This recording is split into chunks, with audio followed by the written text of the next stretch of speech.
Dare to not be recorded in.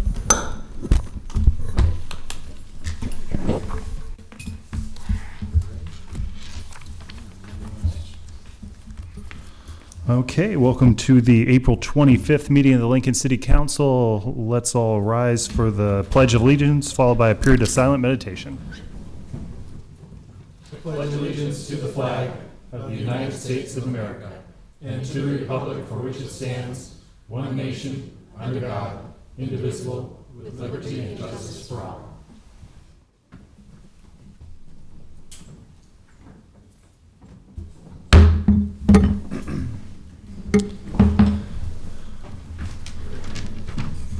All right, in accordance with LB 898, a copy of the open meetings law is at the back of the chamber. Each year, the Lincoln City Council passes a number of improvement district ordinances. Today, we are here to equalize the assessments for three such districts: the College View Maintenance District, the North 27th Maintenance District, the South Street Business Improvement District, the Havelock Maintenance District, and the University Place Maintenance District. The land described in each district is benefited by the improvements in the particular district. The cost of these districts is paid by the city through its special assessment revolving fund. It is then necessary for the city to recoup its costs from the benefited property owners and reimburse the revolving fund. These costs or assessments are computed by the Urban Development Department and presented to the council for its review when sitting as the Board of Equalization, which we are now. The clerk will read the description of the district. After the district is read, a representative from the Urban Development Department will come forward to make a brief statement about the district. Then anyone wishing to testify may come forward. Please sign at the podium after completing your testimony. Okay, so our first item of business would be to elect a chair. I nominate Trent Fellers as chair. Second? All right. Any other nominations? All right. Call the roll. Camp, Yes. Christensen, Yes. Eskridge, Yes. Fellers, Yes. Gaylor Baird, Yes. Raybold. Yes. Motion carried 6-0. I'll call all the districts together. College View Maintenance Business Improvement District, generally extending from South 48th Street between Calvert and Pioneers.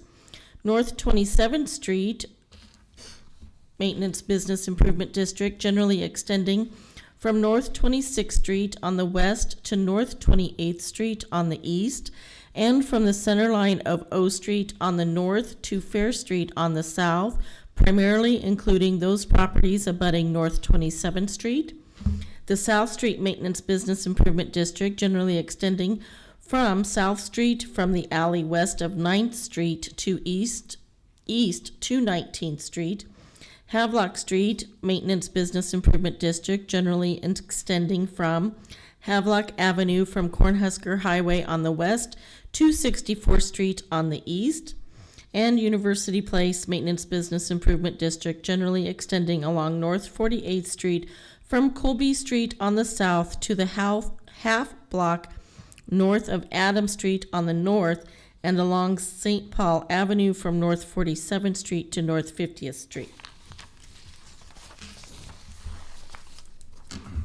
Good evening, I'm Ron Kane with the Urban Development Department, and I'm the staff person who prepared the proposed assessments before you. The North 27th and University Place Maintenance Districts were created by ordinance adopted by City Council in 2002. And the College View, South Street, and Havelock districts were all created by ordinance adopted by City Council in 2011. College View has been assessed twice before. North 27th Street has been assessed 10 times before. South Street has been previously assessed 4 times. Havelock has been assessed 3 times, and University Place has been assessed 8 times. All of the districts, the proposed assessments before you this evening are calculated on expenditures approved for payment for all of the districts from January 1 of 2015 to December 31 of 2015. And I will try to answer any questions you may have regarding any of these assessments. Questions? All right. Thank you. Teresa, did you call all of the items? Okay. Anyone here this evening to testify on any improvement districts? Please come forward. All right. Move on. All right, any questions of council to staff? Yeah, any staff questions? All right, we're good. All right, we can vote on these items. Someone wishes to make a motion? I'd move approval of all items. Second. Second by Lyrian. Discussion. Okay, call the roll, please. Camp, Yes. Christensen, Yes. Eskridge, Yes. Fellers, Yes. Gaylor Baird, Yes. Raybold. Yes. Motion carried 6-0. I move adjournment, sine die. Second. All right, call the roll, please. Camp, Yes. Christensen, Yes. Eskridge, Yes. Fellers, Yes. Gaylor Baird, Yes. Raybold. Yes. Motion carried 6-0. All right, we will move on to the regular city council meeting. In accordance with LB 898, a copy of the Open Meetings Act is posted at the back of the chamber. The order of business of the city council is as follows. The clerk will call the items listed on the agenda under public hearing. Anyone wishing to speak on that item should come forward after the clerk reads that item. The applicant and those in favor should speak first, then those opposed. The applicant may then make one short rebuttal. Each speaker should begin by stating name, address, and whether you are speaking in favor or in opposition to the item. Testimony is limited to 5 minutes per speaker. After all public hearings, the council will vote on resolutions and items listed under third reading. On the second and last meetings of the month, immediately prior to adjournment, anyone may speak on an issue not on the agenda for that date nor planned for a future agenda. If you need an agenda, we have some at the back of the room. If you need a parking pass, we have some up here at the front. Before we get started, we have Troop 63 with us this evening, earning a merit badge. Welcome to you guys. Thanks for being with us. And we'll go on to the first agenda item. All right, first, we would request those giving testimony to please clearly state your name and address and to sign in on the sign-in sheet laying on the podium. Our first item are public hearing consent agenda items 1 through 3. Anyone wishing to speak on one of these 3 items, please come forward. All right, next item, please. All right, if not, we'll move on to our public hearing liquor resolutions. Those giving testimony are asked to come forward, raise their right hand for the clerk to administer the oath. After the oath, witnesses shall state their names and addresses. I'll call items 4 and 5 together. They're the application of Chef Kareem's Mediterranean Grill for a Class IK liquor license at 333 North Cotner Boulevard and the related manager application of Abdel Kareem Chobani. Good evening, everyone. Would you raise your right hand? Yes, Do you solemnly swear or affirm the testimony you're about to give is the truth as you verily believe it to be? I do. Thank you. Just state your name and address. My name is Abdel Kareem Chibani, and my address is 6515 East Street, Lincoln, Nebraska, 68510. All right, tell us about your application. My application, here we are again. Another year is gone. And as I promised that I will stay in Lincoln and I will cook for Lincoln, I'm here again for the application. And this time it's for sure we're opening. I have a wonderful gentleman here who is my business partner. And we're looking forward to feed Lincoln. And that's what I'm here for. All right, questions? Carl? Yeah. It's so good to see Thank you back here. Thank you. It's been a while, and Thank you. really glad that you are invested in the community and look forward to what you will be offering. So tell us a little bit about your restaurant. The restaurant, it's the food, it's Mediterranean. Of course, in just saying, French we're Mediterranean, and I challenge that because we're going to do a lot of kind of cuisines in the restaurant. That way people they can taste all the food that I learned, from 35 years just in the United States and 5 years in France. And as I grew up with my parents, in their restaurants, so that's the cuisine we're doing in my restaurant now. Excellent. All right, other questions? All right, thank you, gentlemen. Thank you, and thank you for having us, and hope we see some of you guys in our restaurant. Sounds good. All right, anyone wishing to testify on this item, please come forward. All right, Mr. next, Chair, I'd move approval of items 3 and 4, 4 and 5. Second. seconded by Jane, discussion. Okay, call the roll, please. Christensen, Yes. Eskridge. Yes. Fellers, Yes. Gaylor Baird, Yes. Raybold, Yes. Camp. Yes. Motion carried, 6-0. Next then are our public hearing resolutions. Item 6, approving Jeffrey Blymeister as Chief of Police, effective April 26, 2016.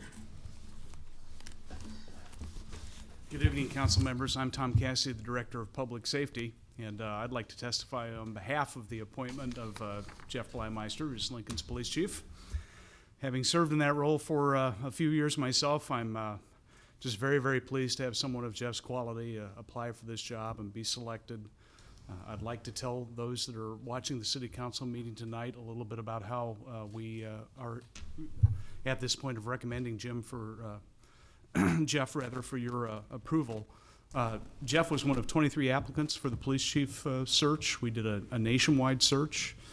We narrowed that to a group of 13 semifinalists, all of whom were outstanding candidates. From that group of 13 semifinalists, we narrowed the field to 6 finalists. The 6 finalists were interviewed by the mayor and by 2 panels composed of citizens, employees, and city officials. Jeff was the selection by the mayor for the appointment to police chief. I've known Jeff for 20 years, known him real well for the past 17 years. We've worked very closely as Jeff's career has unfolded. I can assure you that he's a person of impeccable characteristics and qualities. I'm honored to have occupied the same desk as Jeff is about to occupy, if you're willing. He's just done a great job at the Lancaster County Sheriff's Office. He's worked collaboratively with the police department. He's been a great partner in a lot of mutual efforts between these 2 agencies. He's a man with a sterling education, a set of values and ethics that are impeccable. The fact that there are a number of his future and former colleagues standing in the back of the room here at 5:30 in the evening is a testament to what other people at both the Lancaster County Sheriff's Office and the Lincoln Police Department think about Jeff. So I would heartily endorse his appointment for this position based on one condition, and that is that he's able to properly introduce all of his family members that are with him here tonight. Thanks, Chief. With your approval, I will begin my service to the citizens of Lincoln as the Chief of Police. Thanks to Mayor Beitler, Public Safety Director Cassidy, Doug McDaniel, and all of those that were involved in this hiring process. The community was represented and provided input throughout, and I think that's a good example for me to follow in the future. I've had the chance to see firsthand the leadership of the employees at the Lincoln Police Department, many of whom are here tonight, which I appreciate. I'm excited to be part of this professional organization and to continue to provide a safe and secure place to live, work, and raise a family. I plan to work hard to earn the trust of both the community and all of the employees with the police department.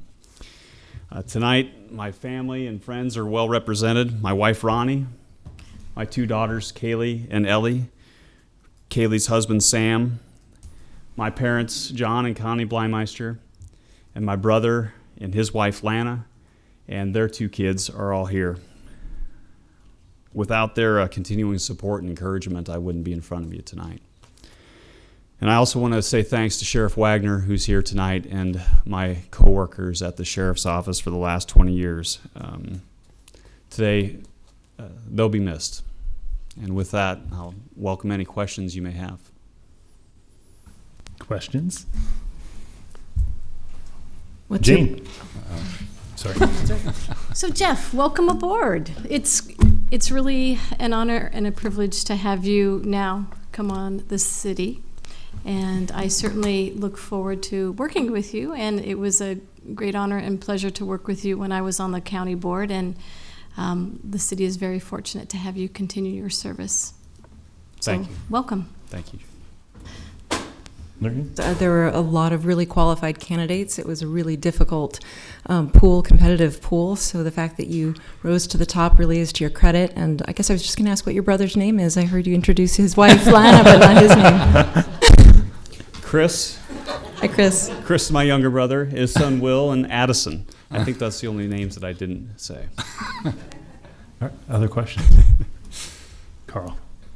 Yeah, you look better in blue than brown. It will. Transition. 20 years. All right. Luck. All right. Any other questions? All right. Thank you very much. Anyone else wishing to speak to this item, please come forward. Thank you.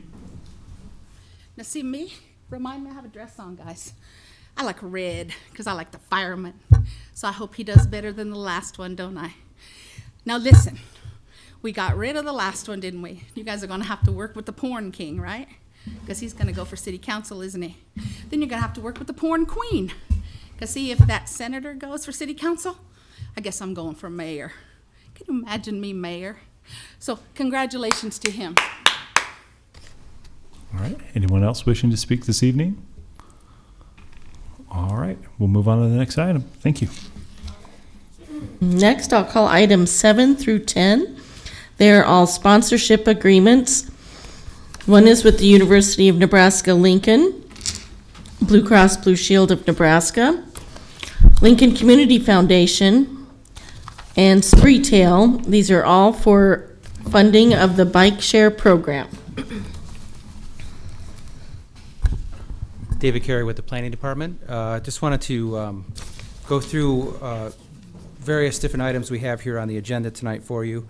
It's an exciting night for us to bring this forward because it means we're getting that much closer to actually implementing the project and having the money in the bank to move forward.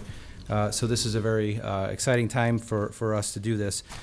Just want to go through this a little bit where we have the University of Nebraska-Lincoln is a sponsor of the program. They are dedicating $114,000 sponsoring 3 bike stations out of the 15 that are planned. That would be for 3 years worth of operations. We also have a letter of support from Chancellor Harvey Perlman. I hope you have received that by now. Blue Cross Blue Shield of Nebraska is sponsoring a single station for the first year at $19,334. You should have also had forwarded to you an email of support from Blue Cross Blue Shield of Nebraska. Oh, before I go on, I do think we do have a representative from the student government. Tien will probably want to say something from UNL as well tonight. We have a sponsorship agreement with the Lincoln Community Foundation in the amount of $80,000 as part of this. We also have a sponsorship agreement with Spreetail as our largest sponsor for this, $160,000. That is for 11 stations over 2 years. We also have a representative from Spreetail here tonight. We also have items 11 and 12 on the agenda. We have a specific sponsorship policy to approve tonight from the Nebraska Department of Roads. The NDOR is our partner in this, having received federal congestion mitigation air quality funds with this, so we're working with them as far as the process is concerned. They are creating this policy for the first time, so this is what they've been working on their end of things. And then we also have item 12 is to actually establish the revenue fund for this, for the bike share program. And Steve Hupka is here from finance if there's a question on that. So in total, what we have here is the final step that we need to take before we can actually put an RFP out for a vendor to purchase the bikes and the stations to move forward with the project. And with that, I should also say that Tim C. is here with Law Department. There are 2 motions to amend more on a technical basis that he's here available to explain those if you need that explained. All right, questions? Lorian. Thanks, David. Can you explain a little bit about the cost to sponsor each station? Because looking at the numbers, it looks like it's for one, 10,000 to sponsor and 9,300 and change to maintain it.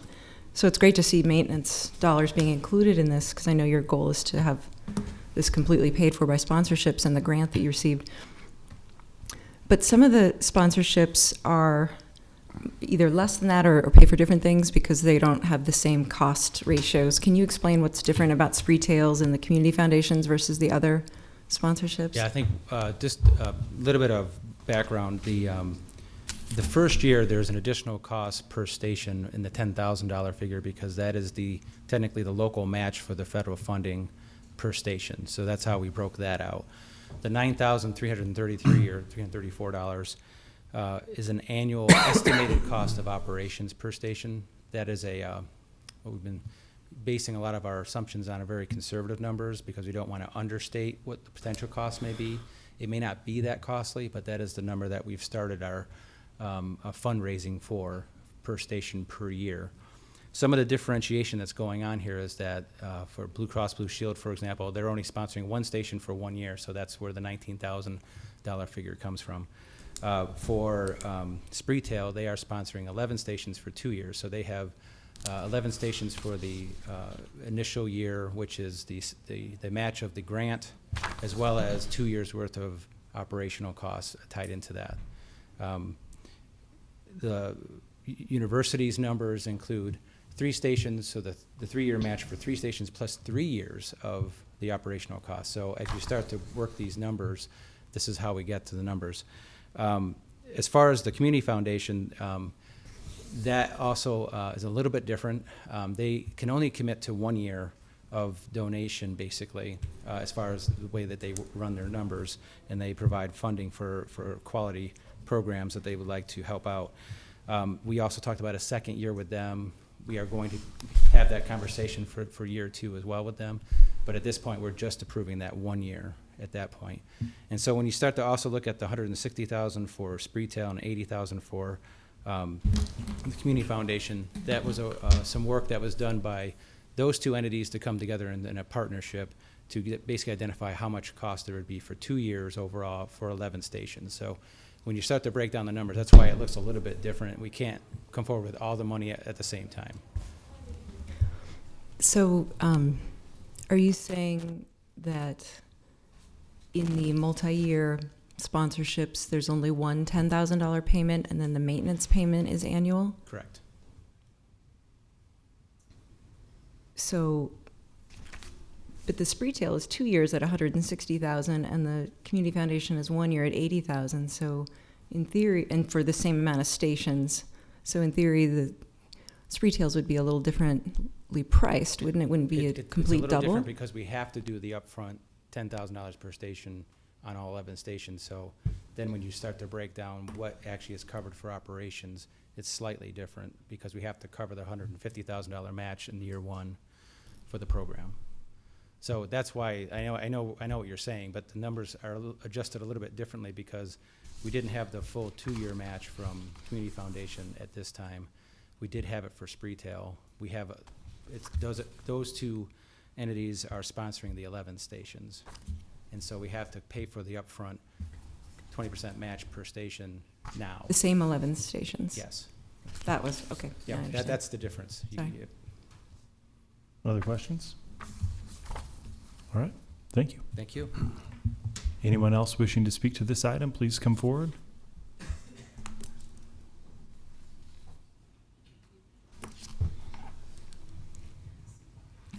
This would be my first time speaking in front of the City Council. My name is Kush Abdullayev, and I am with Spreetail.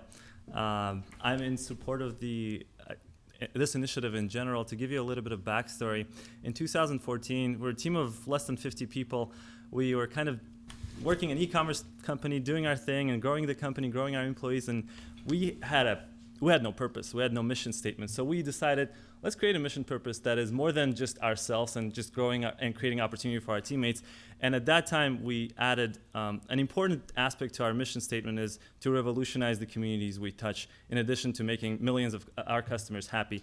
And so then in 2014, we were thinking, how can we provide an opportunity that currently doesn't exist in Lincoln, if you will revolutionize it in some way. And we had a lot of ideas, and one of them was this bike share program, and we had no idea that bike share was in talks among the city planning and the UNL. We were kind of doing our own thing and trying to make it happen. And then we heard it on the radio that city's working on this. So then we reached out, and in early 2015, we started collaborating, and then reached out to Lincoln Community Foundation. To give you a little bit of backstory too. They had no idea about this going on as well, but they had a letter of support and saying, your mission statement is exciting. We want to support you in whatever you do and provide a 1-for-1 matching.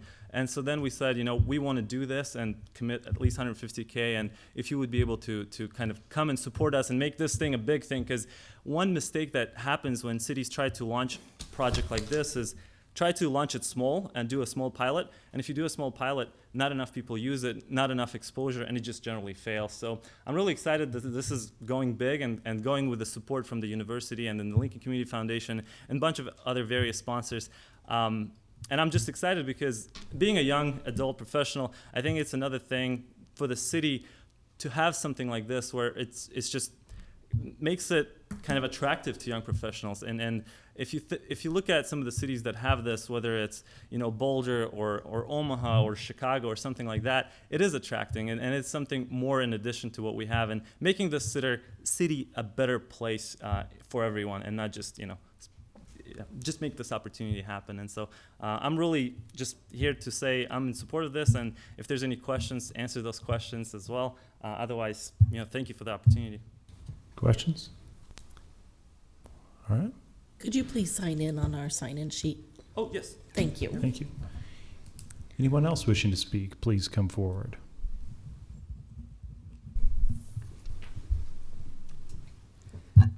Good afternoon, members of the City Council. My name is Tian Chow. I am a senior graduating this May from the University of Nebraska-Lincoln. I'm also the former president of the Association of Students of the University of Nebraska. I'm here to talk about the merits of the Lincoln Bike Share Program and the sponsorship agreement you have before you. You have the letter from the chancellor showing the strong support from administration, and I want to add a student voice to this as well. Of course, I am the former president of ASUN, no longer the current president, but I have worked on this project since 2014 when it was first brought up in our sustainability committee of ASUN, and we did research on the different types of programs that are out there, the different costs and benefits that are associated with this, and we wanted to see how students felt about it. And over the last 2 years, I've seen nothing but growing support and just enthusiasm for a program like this to come to Lincoln. Students are hugely in favor of it. Our student senate actually unanimously supported this type of program back in 2015 when the city was looking for the CMAQ funding. And it also unanimously supported the program when we were talking about a program proposal back in 2014 as well. The students on campus are just absolutely thrilled to have the potential for a bike share program where it can connect students on campus who may not have the type of mobility that students who are from Lincoln or Omaha may have. They don't have cars. They don't know how to use the busing system. We have a lot of our international students or students from out of state very excited to be able to go and explore downtown more, go to the Haymarket, and really be more connected to the community while using a mode of transportation that can promote healthier lifestyles, improve our air quality. There's just so many benefits, and out of the 25,000 students at the University of Nebraska-Lincoln, I obviously cannot speak for all of them, but from those I've interacted with, everyone's extremely excited for this, and I hope you support it as well, and I'll be happy to answer any questions. Questions? All right. Congratulations on your graduation. Thank you. Yeah. Anyone else wishing to speak this evening? All right. A staff question. Yeah. Yeah. Mr. Hubka.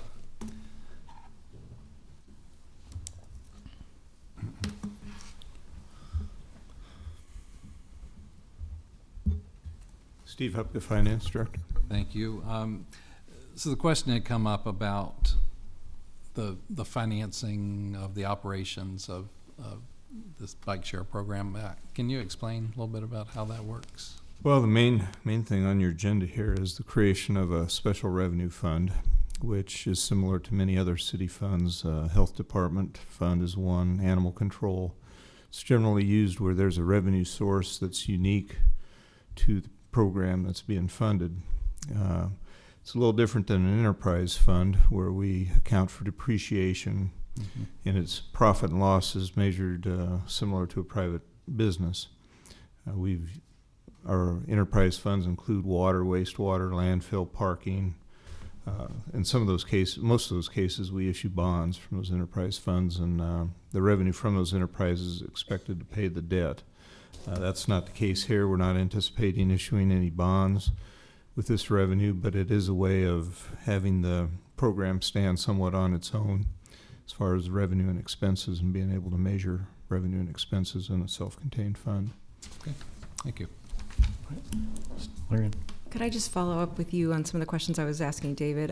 I get that each station has an annual cost of $19,334, and so it seems really straightforward with the Blue Cross and the UNL sponsorships. How do the Community Foundation and Spreetails add up to sponsoring 11 stations?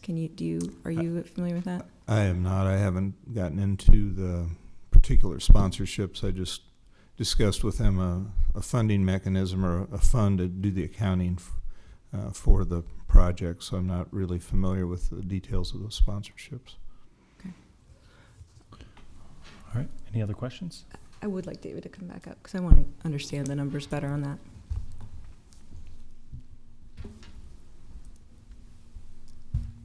David Carey with the Planning Department. Sorry, I really just want to understand this. Yep. And I guess if it's 19,000 roughly for each station per year. It's not per year. It's 19,334 for the first year. The first year. And then after that, it's just the 9,334 per year per station. That's the Okay. estimated operational cost per year per station. So are the 11 stations between the Community Foundation and Spreetail, are they being covered for how long? They're being covered for 2 years with the amount of money that we have right now. Okay. From Spreetail with 160 and 80,000 from Community Foundation. When and if the other 80,000 from Community Foundation comes in during their next annual cycle, the numbers would make more sense at that Okay. point, because it would add up to what the other ones look like. But what we had to do is go forward with the money that we had, and we were funding those 11 stations for the full 2 years. Okay. In that manner. Okay. And then the other question I had was about the Endor, Nebraska Department of Roads sponsorship policy, just based on the requirements of that sponsorship policy, which we have to vote on as well. Do all the sponsorship agreements conform with NDOR's policy? Do they, adequately relate to the bike shares advertising regulations and the placement of sponsorship as opposed to the regulations that typically are covering something like a transit shelter or a bus, which is a Yes. very different size? Right, and I'm glad you asked that question because there's some specifics there that make it a little bit unique. All of the sponsorship agreements are in line with that sponsorship policy, so that's why we're bringing it up together. We wouldn't have been ready to come forward unless we were ready for that to be a package deal. So really what that means is that each of these sponsorships understand what is expected for what can be displayed on those stations and things like that, the size of the signs that can be there. It's a lot of detail gets into that, and it's really because in this first phase we're using those federal funds. That's the main thrust here. Not that we wouldn't want to be very clear about how we're doing it, but that's what's defining a lot of what we're doing right now. In the future, just to be clear, if and when we have other funding sources that are not federal funds, and we want to do a phase 2 or a phase 3 of the program, if we have success and we grow the program, we wouldn't necessarily be restricted to how these agreements are stated, that we could have different types of agreements that are more locally based. John? Yes, just kind of looking at the overview of the program, as I recall, there was a 600,000 flow through from NDOR from the feds. Right. And of that 600,000, there was a 20% matching, is that correct? Correct. So that would be 120,000. 150,000. 600,000 times 20%. We have a mile off? No, you're right. 120. It's 120. Maybe it's a 25% match. No, it should. Oops. Careful. Let me, It's off of the total, so 750 750 divided by 5. times 20%. Oh. It's so- not 20% of the federal funds, Right. Thank you. 20% of the Okay, project so- total. okay, I so ran that's- into that too and had that argument. Yeah, the 600,000 is 80% of the total. Okay, thank you. Okay, so we get that clear. So, okay, 750 to start, so that'd be 10 per station, because you're talking about 15 stations, as I recall. Correct. Okay, and then you have the 9,000 a year, 9+ thousand a year anticipated maintenance. And then there's a 10-year commitment on the part of the city to sponsor this, as I recall. Yeah, for that equipment, that's the way that it is set up. So for- basically, the ongoing maintenance at 9,000 per station is, we have to raise that as sponsorships, or there may be a shortfall. And so, as Mr. Hupkis said, we got the revenue fund, so that everything goes in and then expenses out. Correct. And I assume then, can you talk about the dynamics of the program? Who's going to be working on continuing to get solicit those sponsorships so that we don't have a liability back on the city in future years? Sure. The way we are setting this up is that the city will own the equipment, thus the agreement we have with the state. The city, mainly coming through the planning department, will be overseeing those contracts with a vendor that hasn't been selected yet. We have to take this step before we can hire somebody. But we will hire a vendor that will provide the equipment, the bikes, the stations, the technology that goes along with that. And then we will also have another contract that will be for the operator, which may or may not be the actual vendor that we go through for the equipment. It very well could be, but it may not be. There's no guarantee there. What we will do is oversee that operation, and that vendor will have a contract with the city to run the system, is effectively how it will be set up. That vendor, along with city staff, will continue to try to solicit, and I think given what our outcome has been so far, have success in getting more sponsorships and eventually potentially some advertising, depending on where things go with the program. And so that'll be an effort of a combined effort from city staff as well as the vendor to find those additional revenue sources. We also will be getting to a certain percentage, potentially as high as 50%, but usually at least 20 to 30% of user fees revenue coming in that will offset the cost as well. So all that will come together into the revenue fund and be available for those operations. And I think initially you predicted or projected, or one of your staff, that it'd be about 30 to 40,000 of user fees a year. Does that ring a bell? Is that Yeah, right? it's in that range. If That would be- we that's estimate only somewhere 20%, around yeah. $175,000 to $200,000 a year for operational costs in total. That's going to be 15 to 20%, not 50%. And again, we have been very conservative in what we expect to have to raise for revenues. We are optimistic that we will raise more than that number overall for user fees. So you're now thinking 50% would be user fees? We have seen some programs that have garnered that much of a user fee return. And I'm not saying that we're going to reach that, but we have seen some other bike share programs do that. Okay. So if we went with the conservative 30 to 40,000, then each year you still need to get 160,000 to help pay the ongoing operating costs. Correct. Which is a little over 10, 11,000 per station. Correct.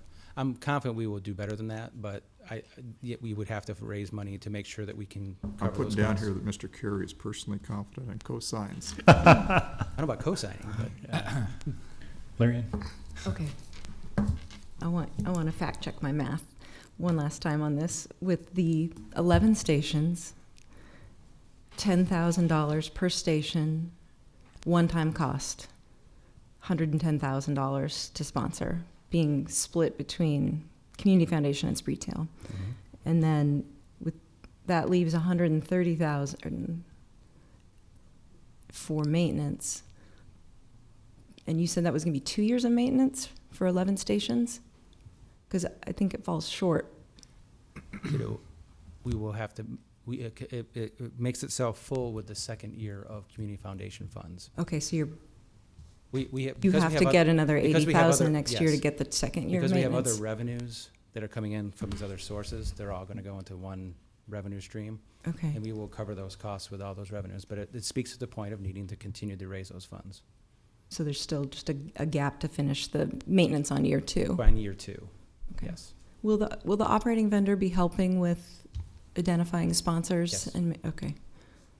Yep, that entity will come in with the assumption is quite a bit of experience of how to do these types of things. And they will have that expertise to help us out with that. Okay, thank you. Carl?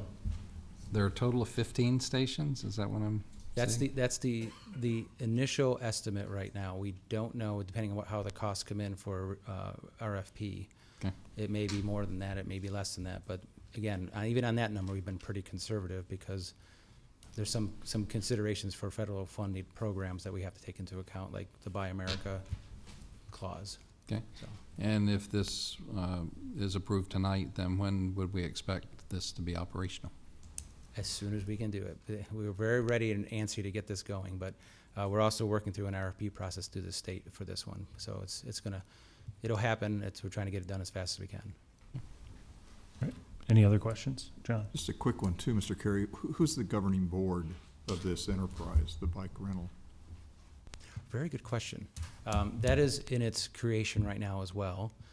Right now, and I can basically say that the planning department will continue to be kind of the administrator of the program. We've kind of come to that conclusion that would be the best fit right now, but it will also include main stakeholders such as different entities like the Urban Development Department, Public Works, as well as some other stakeholders, potentially Downtown Lincoln Association, since the majority of these stations will be in downtown Lincoln. So we're going to be creating that kind of overseer board so that we have multiple voices interacting with that vendor so that we can have the best decisions made as we move forward. Any chance you can get more of the business and private sector rather than all government governing? Sure. I think our first step is to kind of have DLA be a liaison to all the interests in downtown as well. But absolutely, the type of response we've gotten from private sector so far is I don't think there'd be at all a challenge with getting them involved in that board. Thank you. All right. Any other questions? All right. Thank you. Thank you. All right. We'll move on to the next item, please. Shall we move on to item 13? Yes. Okay. I'll call items 13 and 14 together. They are approving a resolution of intention to disestablish the West Haymarket Downtown Core Management Business Improvement District, the boundaries of which generally extend along the exterior lines of Pinnacle Arena Drive on the west and north, North 8th and 9th Streets on the east, and O and N Streets on the south, effective August 31st, 2016, and approving a resolution of intention to disestablish the West Haymarket Downtown Management Business Improvement District, the boundaries of which generally extend along the exterior lines of Pinnacle Arena Drive on the west and north, North 10th Street on the east, and Q, R, and N Streets on the south, effective August 31st, 2016. Members of the City Council, David Landis, Urban Development Department Director, the applicant in this case. This is a process or procedural step in a larger picture that will come to fruition next month when this body will see the end game of what these steps are aiming towards. We have 4 business improvement districts in downtown Lincoln, 2 of which will come to an end by a natural process because they lasted for 10 years, and those timelines are coming to an end, 2 that would otherwise stay in force in perpetuity. However, state law has recently been amended with the recommendation of this council and this administration a couple of years ago because of this difficulty in particular. The state law did not allow for essentially the reorganization and the changing boundaries of business improvement districts in any easy way. So we did amend state law to allow us to disestablish one and then recreate in the form that you wanted a business improvement district. We have a business improvement district for maintenance purposes, but that's not the topic tonight. The maintenance one is the one for the trash collection, the snow removal, and the like. That has a city participation, general fund, but that's not the question tonight. This is the management function. The management function is done exclusively by the business interests downtown without city funds, and it's essentially the advocacy for programming and special events and things that are good for downtown. The logic, the end game logic, is to have all of downtown covered by a standard of management services or advocacy, and then an area of downtown which seeks a higher level of service and wants more from its business improvement district. So that's the end game, this overlay for the entire downtown, and then, the entire downtown, and then an overlay of higher standards with a differentiation between the assessment practices. You can't get there from here without disestablishing two of the business improvement districts.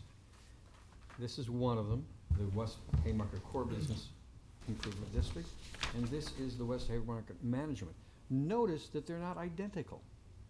That makes this crazy quilt of responsibility. Hard to administer, hard to know where you are. The mayor created a BID board to make recommendations. They've been meeting a number of times. This is the net result of that process.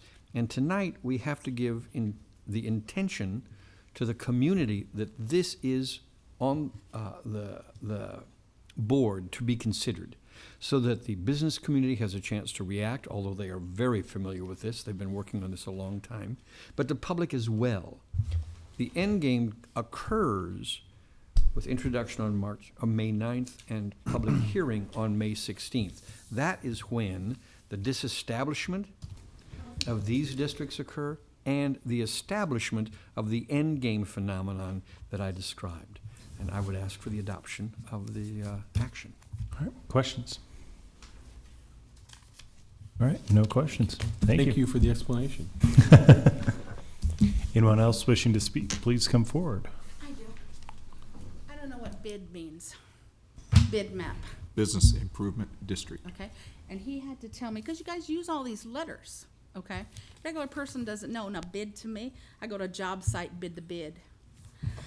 So this is what I would like to request. Is that beeping for me? Okay. Because remind me I got a dress on, okay, guys, because it's riding up my butt. Listen, we don't know what you guys are talking about. And I have to go explain to all these little people who can't get here what you're talking about. I had no idea what CIP meant. Neither did the little girl doing the story, neither did my husband. My husband is working Stratcom off at Air Force Base. Been a JIW for 40 years, and he didn't know what CIP meant. Now tell me what CIP meant. Capital, Improvement program. okay. BID means? Business Improvement District. Okay. Now, what did that guy say? RPF? No, what did he say? Come on. RFP. RFP. Request for. What did he say? RFP, Request for Proposals. Okay, because the real person out there paying for all this stuff, the taxpayers, we don't know what you're saying, okay? So I'm trying not to be nasty. I got a dress on, got to behave, okay? But listen, we don't know what you're saying. So don't do the initials, okay? Because we ain't stupid, and we pay your wages, okay? See, the mayor doesn't. Taxpayer does. Please. Terry Pope Gonzalez, but you guys know. Thank you. Council, Terry Uland, Downtown Lincoln Association. I think Dave covered it pretty well. In effect, what we're doing tonight is the initiating, in effect, we're sunsetting the newer bids that we established 2 years ago so that we could serve West Haymarket. And as Dave said, this way we can kind of unify the bids across the city and keep the rates equivalent, which would be hard to do if we still try to maintain the 2 extra bids. So it's pretty simple as that. We'll be back in May 16th to give a far more thorough presentation about how we've worked on the boundaries and so on. John?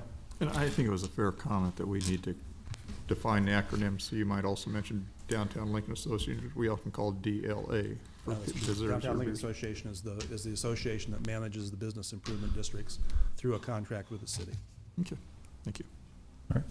And maybe you want to explain a little bit about why, since these business improvement districts in the West Haymarket were created so recently, why we have the opportunity to actually consolidate them, some changes at the state that allowed this.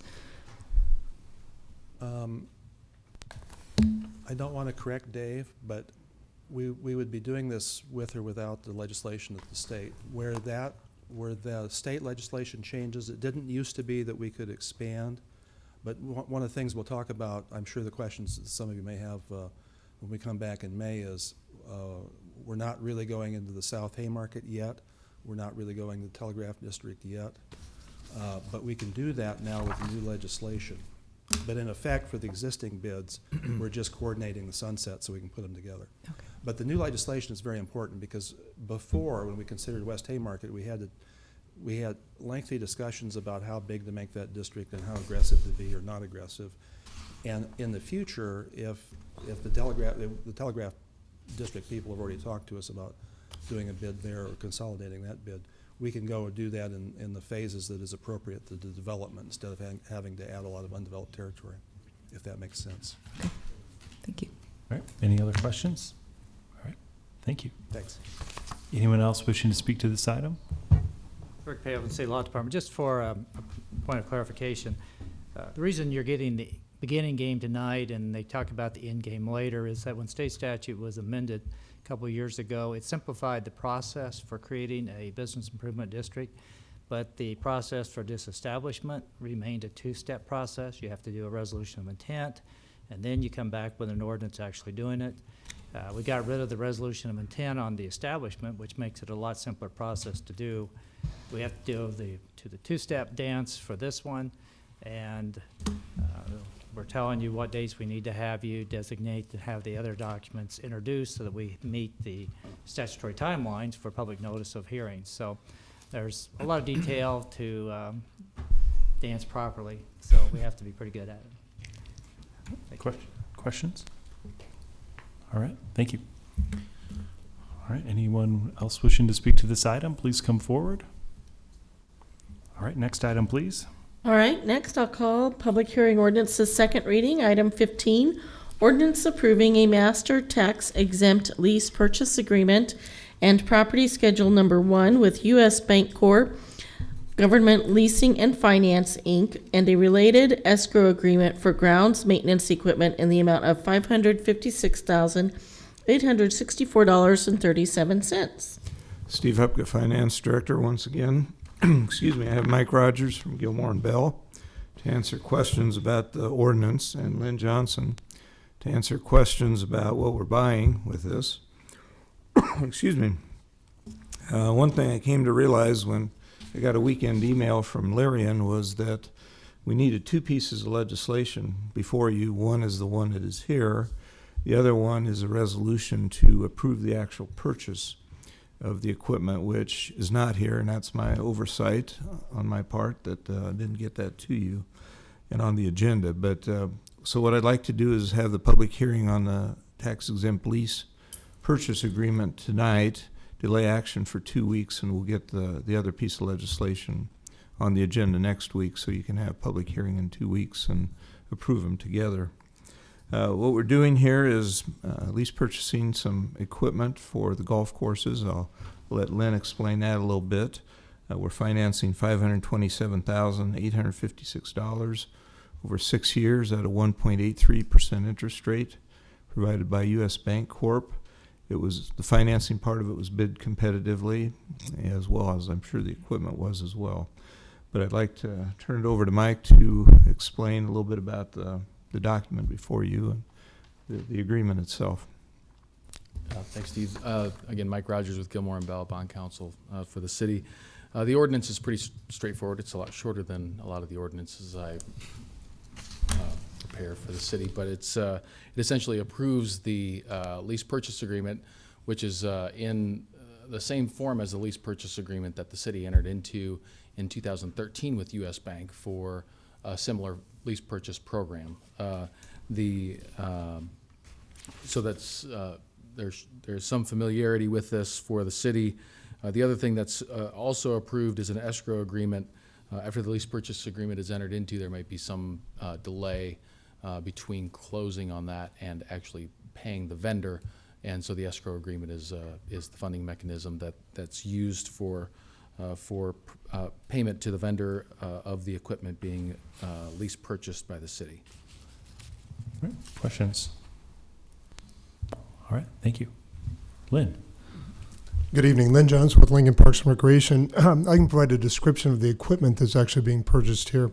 This is our standard practice for golf course maintenance equipment. For a number of years, we've entered into lease purchase agreements, and because of the significant cost, one-time cost of acquiring this equipment, we've used this lease purchase model for a number of years. We've actually we used to do this on a 5-year basis. We've updated that more recently to a 6-year basis to reduce costs, to be perfectly honest. These are 21 pieces of equipment. 10 of those are for Mahoney Golf Course, and 11 of those are for Holmes Golf Course. And this is essentially a majority of the maintenance equipment for those courses. So this is everything that's involved in mowing, aerating, spraying, top dressing, seeding, and bunker grooming. And the current equipment that we have, we evaluated that equipment. A lot of this equipment is used on a daily basis, and so that equipment will typically be surplused at the end of the cycle.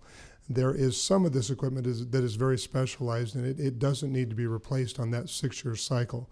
And so we actually keep some of that equipment for a longer period of time. So a majority of the equipment that this is going to be replacing will be sold at auctions, sold for surplus, and the proceeds from that will be returned to the Golf Fund, and will actually be revenue coming back to the Golf Fund. And with the exception of explaining how a Toro 4000D more actually operates, I'd be happy to answer any question that you might have. All right. Questions for Turn Lynn? the key. Any other questions? Larry? Will the $500,000 come out of the Golf Fund then, this money that's being used to purchase? It is, and we've actually, as we projected revenue sources, we've made sure that we are building in adequate funding sources, or we're projecting adequate funding sources to cover this about $92,000 worth of the cost to lease purchase this equipment on an annual basis. All right. Other questions? All right. Thank you, Lynn. Anyone wishing to speak to this item, please come forward. All right. Would we want to move the delay right now? I'll move the delay for 2 weeks, did you say, Steve? For 2 weeks. Second. Oh, that's right. Yeah. We don't vote until next week. All right. Done? Actually, I do have a question, though. It says resolutions, but can you explain why there's an ordinance? I can probably better explain that, but it never should have been a resolution for this part of it in the first place. Correct. This was always intended to be an ordinance rather than a resolution. And the reason for an ordinance is you're entering into a long-term contract and utilizing the city's power to enter into a lease purchase agreement. We always, because it is for multiple years, binding the city for multiple years, we use an ordinance rather than a resolution. All right. Any other questions? Okay. Thank you, gentlemen. All right. So we'll delay action next week. Yes. All right, very good. That concludes our public hearing. Then we can move into the voting session.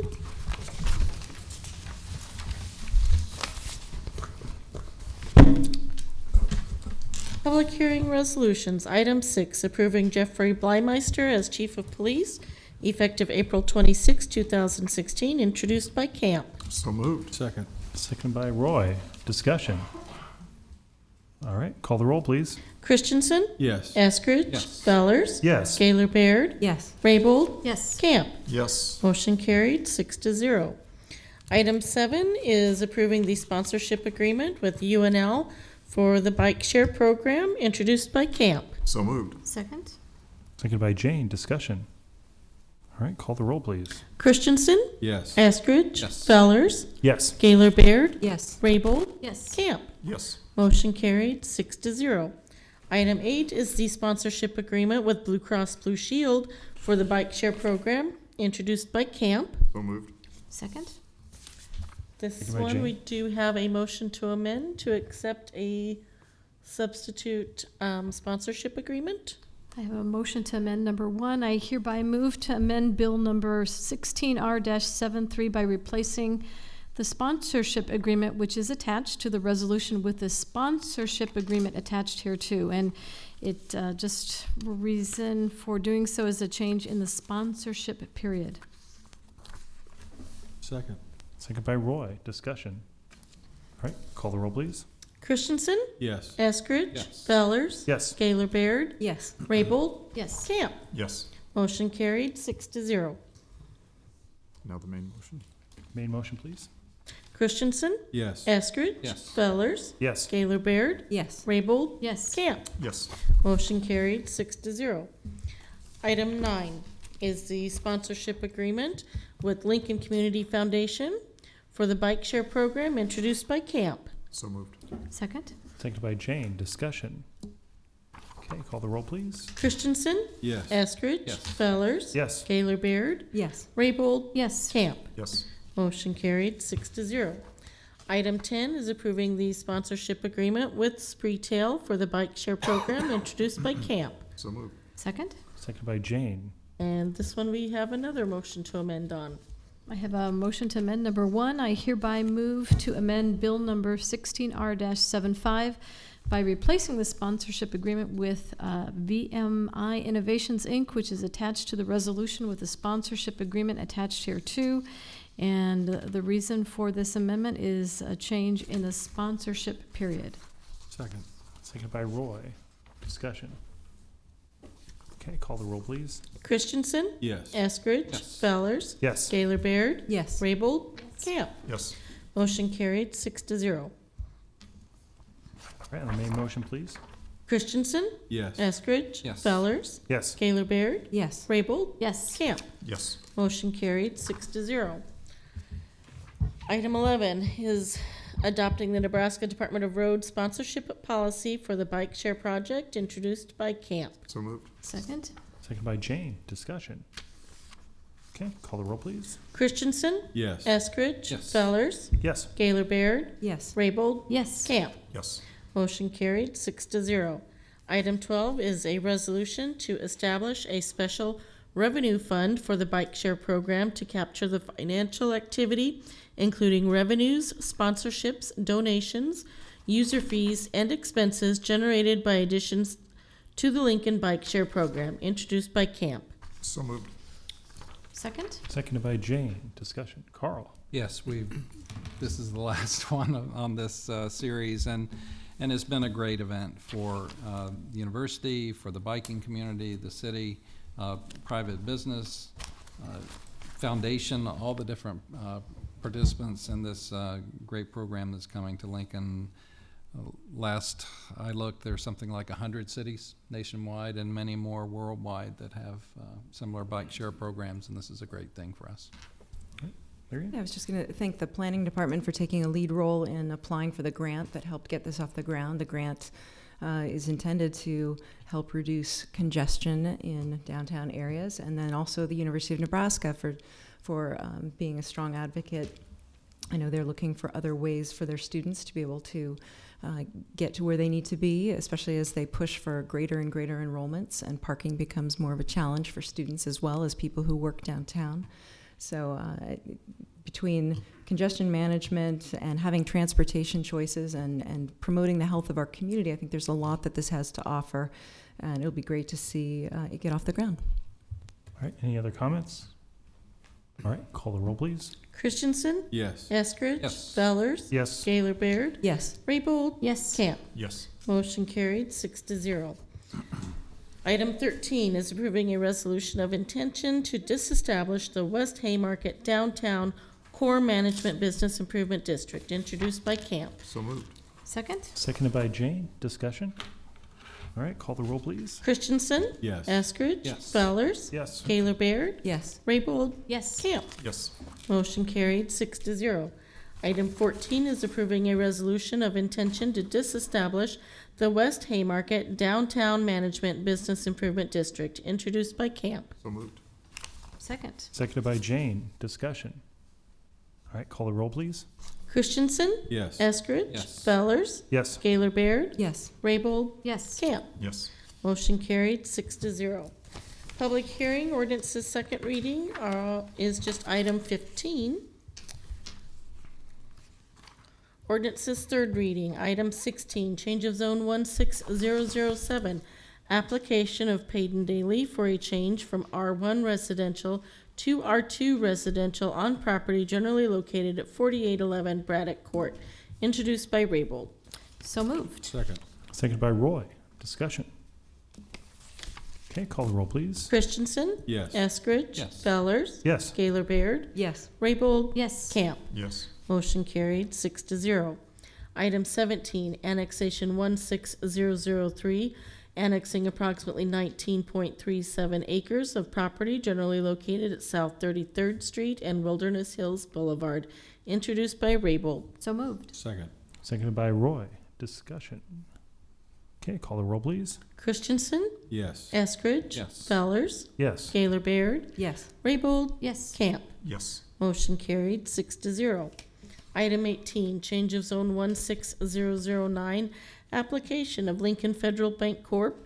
For a change from AG Agricultural to R3 Residential on property generally located at South 33rd Street and Wilderness Hills Boulevard, introduced by Raybold. So moved. Second. Seconded by Roy. Discussion. Okay, call the roll, please. Christensen, Yes. Eskridge, Yes. Fellers, Yes. Gaylor Baird, Yes. Raybold, Yes. Camp. Yes. Motion carried 6-0. Resolutions on first reading are items 19 through 28. Ordinances on first reading are items 29 through 32. Pending list date certain is item 33. Anyone wishing to address the council on a matter not on this agenda and not planned for a future agenda may do so at this time, since it is an open mic night.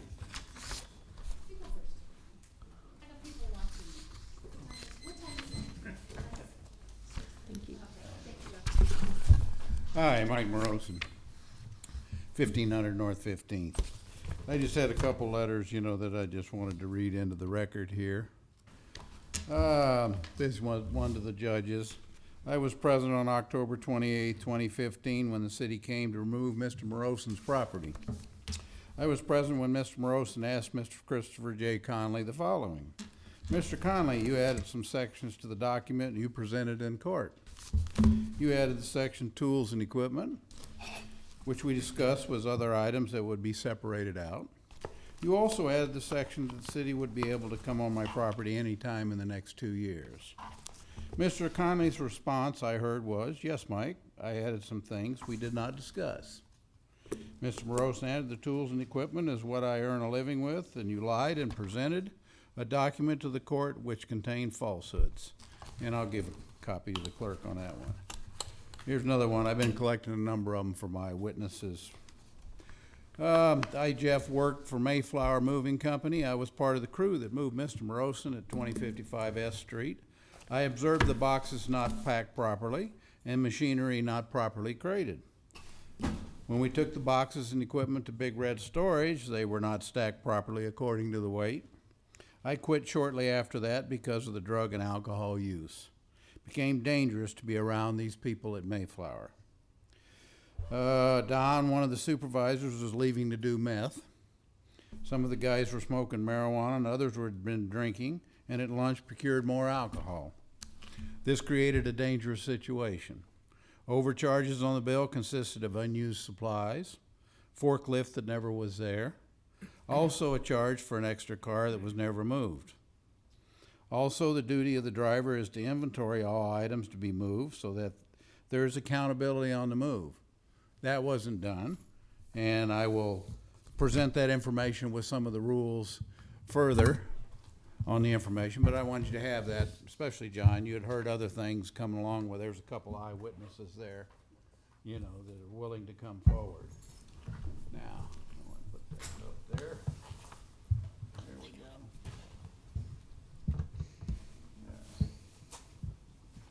Yeah. The wonders, there we go. This basically here is a picture I just wanted to show you, so that you get an idea. I will discuss next time around what this picture depicts, when this picture was taken, and what it definitely signifies. So just wanted you to have a little bit of information there on what's being presented so that we get the real facts out and what had been covered up. Thank you very much for listening. All right. Thank you. Anyone else wishing to speak this evening, please come forward.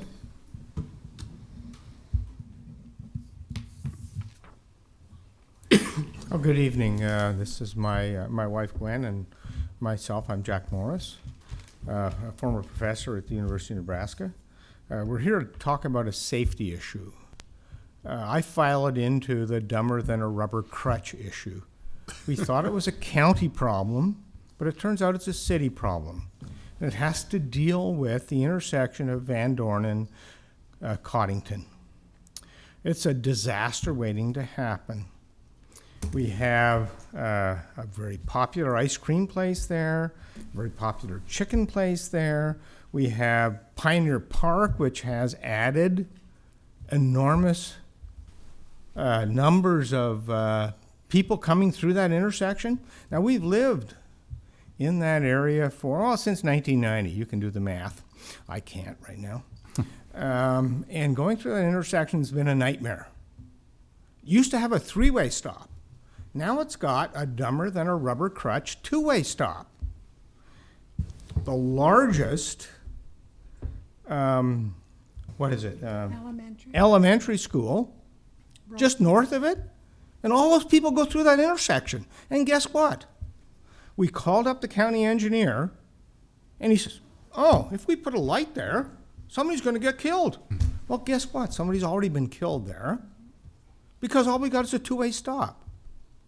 And we have morons that don't understand right away that go through that intersection.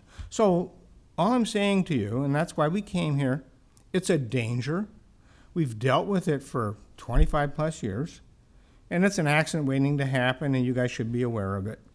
And the county engineer said, oh, we'll get to that in 2019.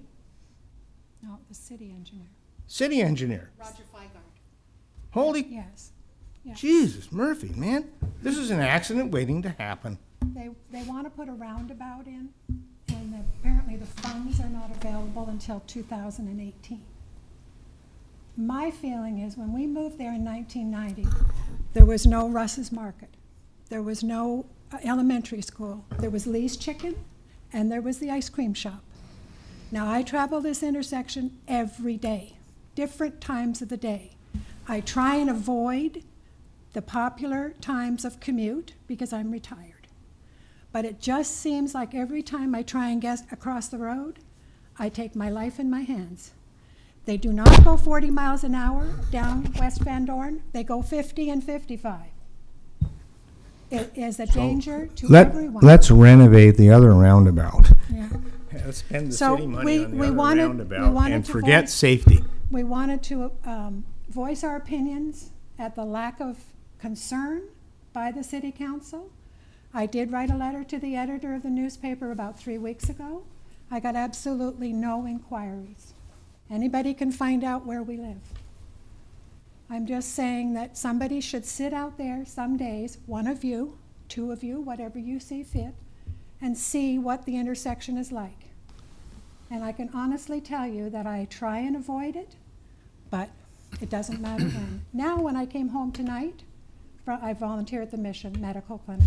When I came home, it was 5:30. When I reached the intersection, there was 6 cars waiting to go straight or turn.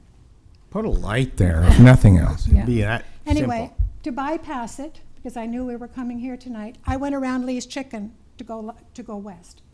So then I can have the right of way to go south. That's not right. I shouldn't be allowed to do that. But I don't have time sometimes to wait 10 or 15 minutes to go and for somebody to make an error. So I wanted to make you aware 1 minute. of what's going on. It's just a disaster waiting to happen. I'm just telling you that. All right, thank you very much. Thank you. You know, Mr. and Mrs. Morris, have you talked with Mr. Schaefer, who's head of our Public Works? I'm sorry? This is Thomas Schaefer. Have you visited with him? No, I've not. You might want to give him your information. Is he the county engineer? He- that's City. Roger Feigart.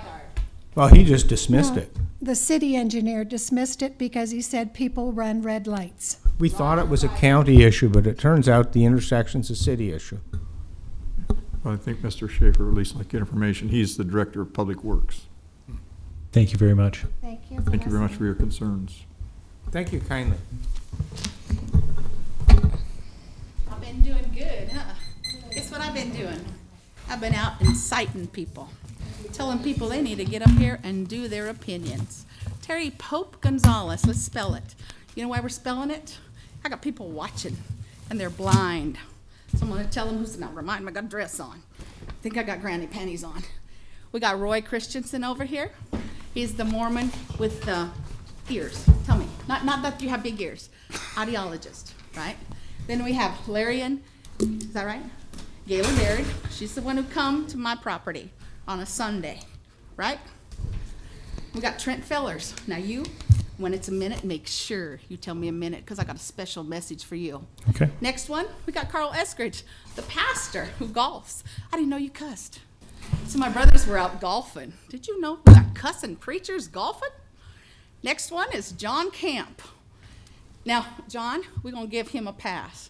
Carl, we're going to give you a pass too, because I've been hammering you hard. Next one is Jane. I went to your store. Would I shop your store? No. They hurry me. See me? You have to make me feel comfortable. I spend every dime I got and every dime my husband has. So I go to Schick's Market, because they know when I come through that door, guess what they hand me? A soda. Mama T. Mama T's in the house. I might take 3 hours in that store. Then we got Jeff Kirkpatrick. Guess who Jeff is? Jeff and I have history, don't we? Don't you wish you didn't send me that letter saying to shut my mouth? I gotta put it in writing. Because guess what? You ain't my daddy. I don't have to put anything in writing. It's an ethics complaint on you, isn't there? You're getting ready to get it. I've never seen a town with ethics like this. Thomas, now he stepped out, didn't he? He in a paper. We all know this is a crock of crap, because we know city people don't give two shits about real people. Hey, all right, here, I'm gonna let you guys decide. You like blue? Guys like blue? See this? See, I'm not in the spotlight today, am I? You guys are. Now, am I crazy? Hell no, I'm pissed off. So who am I here to talk about today? You know what's crazy? A city that does not take care of its first responders. You know those firemen got the same bucket of bolts from 20 years ago. Now see me? They're better men than I am, because I'd let you burn. I damn right would. When that call came, those firemen know the addresses. I'd have the worst case of diarrhea. I'd be on that toilet. And those boys would have to go without me. So why we got these? How many we got? Because see, you sent Rob Brenner, Officer Rob Brenner, to my house on a Sunday. Tell me I had to put a filter on it. See, it's the United States of America. We have protected freedom of speech. I don't have to put a filter on anything, especially when I pay your wages. Can you imagine me as mayor? Oh, hell no. I'd get rid of all of you.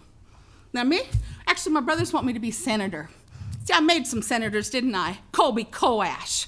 Because see, Dan Marvin was never going to be a senator on my watch.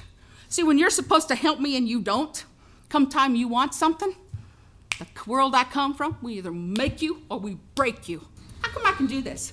Who taught me this? Somebody had to teach me this, didn't they? See, now my daddy was a union negotiator. When that man walked on the deck, all hands on deck and you best jump. Now, let's see how much money we got here, because this town's all about the money. You know what this is? Do you guys know? It's a scorpion. Do you know who made this for me? Man's dead now, because he got shot not this last Saturday, but last Saturday in Omaha at a clubhouse. His name is Vic, 52 years old. Guess what? He's retired military. 1 minute. You, Trent, this is my message for you, okay? See, the first responders, they can be who? Firemen, police officers, EMTs. See this here? You've got 50 of them here, and they pissed at you, and you want to know why? See, you in bed with the neighbor, not the neighbor, the mayor. You're taking their pension. See, you a young man. You don't got to worry about your pension. Now those boys, I know those boys. They're my neighbors. They've been my neighbors for 20 years. And guess what? Let me tell you where you guys' mistake was. Tom Cassidy. Gonna call him and tell him I can't speak to him. Bull effing shit. Now understand you guys got delicate ears, because you can't handle a cussing coach. Let me tell you about Italians. We cuss. My daddy dropped that F-bomb. Here, you wanna know who my daddy was? Do you guys know who Mayor Federico Pena was? Let me tell you. Mayor of Denver, Colorado. My daddy ran him off. So I'm gonna stop now, because I need to drink water. Here's a mess for you. Sorry. You guys can keep the money. Thank you. We can't have the scorpion. Check it out. Mr. Chair, seeing nobody else here to speak, I'd move for adjournment. Second. Call the roll, please. Christensen. Yes. Eskridge. Yes. Fellers. Yes. Gaylor Baird. Yes. Raybold? Yes. Camp? Yes. Motion carried, 6-0. We're adjourned.